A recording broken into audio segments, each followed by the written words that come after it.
Paying with Afterpay on Expedia is very easy to do. Today I am going to show you how to do it. First of all, you have to open Afterpay and make sure you have logged into your account, and then search here for Expedia. When you search it, you can see that this is here. You have to click on this one and it will redirect to this website. You can see that Afterpay logo is here and it will show you that you can pay using Afterpay.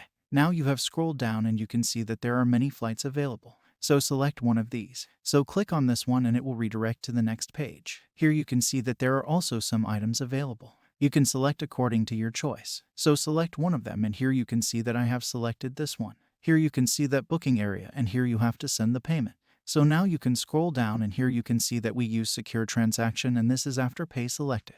And you can use Afterpay to pay. You can see that Afterpay was selected automatically. And then you just have to enter the email and then you have to manage your booking, create password. You can do this from here. Next, you can also see that pay now with Afterpay. So you can use Expedia using Afterpay and you can also do payments using Afterpay.